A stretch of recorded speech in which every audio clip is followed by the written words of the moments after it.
বন্ধুরা, আপনারা কি জানেন লেবু দিয়ে এত সুন্দর আচার বানানো যায়, তাও আবার তেল ছাড়া। আর এই লেবুর আচার যে কোনো খাবারের স্বাদ বাড়িয়ে দেয়। জিভে জল আনা এই লেবুর আচার বানাতে খুব বেশি সময় লাগে না, মাত্র 20 মিনিটেই তৈরি করা হয়ে যাবে এই লেবুর আচার। নমস্কার বন্ধুরা, সর্বাণী রান্নাঘরে আপনাদের সবাইকে স্বাগত। বন্ধুরা, আজকে আমি আপনাদের সঙ্গে শেয়ার করব জিভে জল আনা এই লেবুর আচার তৈরির রেসিপি। আশা করি বন্ধুরা আজকের রেসিপি আপনাদের ভীষণই ভালো লাগবে। তাহলে চলুন রেসিপিতে যাওয়া যাক। লেবুর আচার বানানোর জন্য পরিমাণ মতো লেবু নিয়ে পরিষ্কার করে ধুয়ে নিতে হবে। এখানে আমি 8টা বড় বড় সাইজের লেবু নিয়েছি, আর লেবুগুলোকে আমি পরিষ্কার করে ধুয়ে নিয়েছি। এখন একটা বড় পাত্রে গরম জল নিয়ে ওই গরম জলের মধ্যে লেবুগুলোকে ডুবিয়ে রাখতে হবে 10 মিনিট। আমি এই পাত্রে গরম জল নিয়েছি, এখন এই লেবুগুলোকে গরম জলে ডুবিয়ে রাখবো 10 মিনিট। তার সঙ্গে দিয়ে দেবো 1 চামচ লবণ।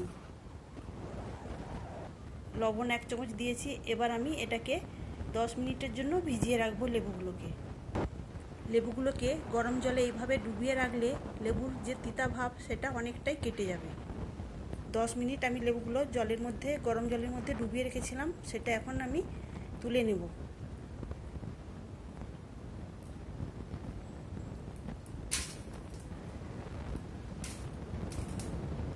লেবুগুলোকে আমি জল থেকে ছেঁকে তুলে নিয়েছি। এখন এই লেবুগুলোকে কেটে নেব।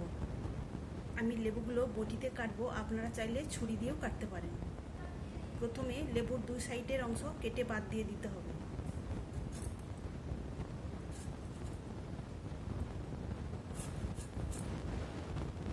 লেবুর 2 সাইডের অংশ আমি কেটে বাদ দিয়েছি। এখন এই লেবুগুলোকে ছোট টুকরো টুকরো করে কেটে নেব। আর লেবু যদি এইরকম পাতলা ঝোলযুক্ত হয় তাহলে কিন্তু এর আচারটা খুবই ভালো হবে।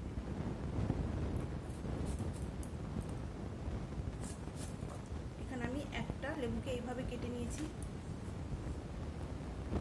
এখানে দেখুন বন্ধুরা, সব লেবুর খোসাগুলো কিন্তু খুবই পাতলা। আমি সবগুলোকে একই রকমভাবে কেটে নেব। এখানে আমি সব লেবুগুলোকেই সুন্দরভাবে কেটে নিয়েছি। এখন এই লেবুগুলোকে মিক্সিতে পেস্ট করে নিতে হবে। তো দেখুন বন্ধুরা, লেবুটাকে আমি এইভাবে পেস্ট করে নিয়েছি। এখন এই লেবুর পেস্টটা আমি একটা বাটি মাপ করে নেব। দেখুন বন্ধুরা, আমি এই বাটির মাপে 1 বাটি লেবুর পেস্ট নিয়ে নিয়েছি। লেবুর পেস্টটা এখন আমি প্যানের মধ্যে দিয়ে দিলাম। এখন লেবুর পেস্টের মধ্যে দিয়ে দিলাম 1 চা চামচ বিট লবণ, আর দিচ্ছি 1 চা চামচ সাধারণ লবণ। এখন দিলাম 4 চামচের 1 চামচ ভাজা জিরার গুঁড়ো। এখন দিচ্ছি 1 চা চামচ গুঁড়ো লঙ্কা। আর আমি নিয়েছি হিংটা একটু ডেলা পাকিয়ে গিয়েছিল, তাই 1 চা চামচ জলের মধ্যে হিংটাকে আমি ভিজিয়ে রেখেছিলাম, সেটা এখন এর মধ্যে আমি দিয়ে দিলাম। সব কিছু এখন আমি লেবুর পেস্টের সঙ্গে ভালো করে মিশিয়ে নেব। আর এখন আমি গ্যাসটাকে অন করে দিয়েছি। তবে বন্ধুরা, এই সব মশলা আপনাদের লেবুর পরিমাপ অনুযায়ী দিতে হবে। যেহেতু লেবুর আচার, তাই সংরক্ষণ করার জন্য আলাদাভাবে ভিনিগার অ্যাড করতে হবে না। এটা এমনিতেই বছর জুড়ে সংরক্ষণ করা যাবে। এখন আমি এই মশলা মিশিয়ে নেওয়ার পর এর মধ্যে দিয়ে দেবো চিনি। তো বন্ধুরা, আমি যে বাটি মেপে লেবুর পেস্ট দিয়েছিলাম সেই বাটির মাপেই 1 বাটি চিনি আমি দিয়ে দেব। আর বন্ধুরা, লেবুর আচার বানাতে গেলে ঠিক যতটা লেবুর পেস্ট হবে ঠিক ততটা পরিমাণই চিনি দিতে হবে। এখন এই চিনিটাকে আমি খুব সুন্দরভাবে এই লেবুর পেস্টের সঙ্গে মিশিয়ে নেব। আর চিনিটা গলে গেলে অনেকটাই পাতলা হয়ে যাবে। চিনিটা এখানে গলতে শুরু করেছে, আর দেখুন কতটা পাতলা হয়ে যাচ্ছে এই লেবুর পেস্ট। যতক্ষণ না আঠালো ভাব হয়ে যাবে ততক্ষণ পর্যন্ত এইভাবে রান্না করে নিতে হবে। তবে অনবরত নাড়াচাড়া করার প্রয়োজন নেই, মাঝে মাঝে একটু একটু নেড়ে দিলেই হয়ে যাবে। মিডিয়াম আঁচে রেখে আমি এইভাবে মাঝে মাঝে নাড়াচাড়া করে দেব।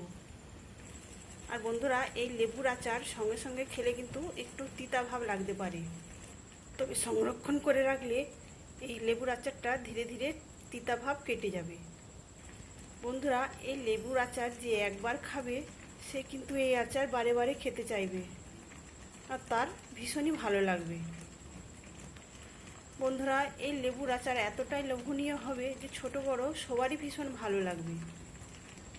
এই লেবুর আচার ভাত, রুটি, পরোটা যে কোনো কিছুর সাথে খাওয়া যাবে। বন্ধুরা, আজকের এই লেবুর আচারের রেসিপি আপনাদের ভালো লাগলে অবশ্যই একটা লাইক দেবেন। সেই সঙ্গে নতুন বন্ধুরা আমার চ্যানেলটিকে সাবস্ক্রাইব করে আমার পাশে থাকবেন।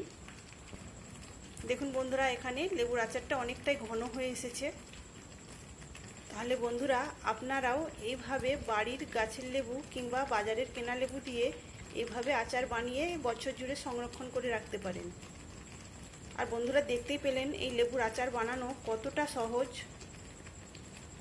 তো দেখতে দেখতে দেখুন বন্ধুরা, লেবুর আচারটা আমার প্রায় হয়ে এসেছে। এখন মনে হচ্ছে অনেকটা পাতলা, কিন্তু এটা ঠান্ডা হয়ে গেলে ঘন হয়ে যাবে। এখন আমি এটাকে নামিয়ে নেব। লেবুর আচারটা দেখুন কতটা সুন্দর হয়েছে আর কতটা লোভনীয়। আর বন্ধুরা, এই লেবুর আচারটা ঠান্ডা করে নেওয়ার পর এরকম কাঁচের শিশিতে আপনারা ভরে রাখবেন। দেখুন 1 বছরেও লেবুর আচারটা কিছুই হবে না, খুবই ভালো থাকবে। আর আপনারা ইচ্ছা খুশি রুটি, পরোটা কিংবা ভাতের সঙ্গে খেতে পারবেন। খেতে ভীষণই মুখরোচক হবে। তাহলে বন্ধুরা, আজকের লেবুর আচারের রেসিপি আপনাদের কেমন লাগলো অবশ্যই কমেন্ট করে জানাবেন। তাহলে আজকের মতো আসি। সবাই ভালো থাকবেন, সুস্থ থাকবেন। ধন্যবাদ।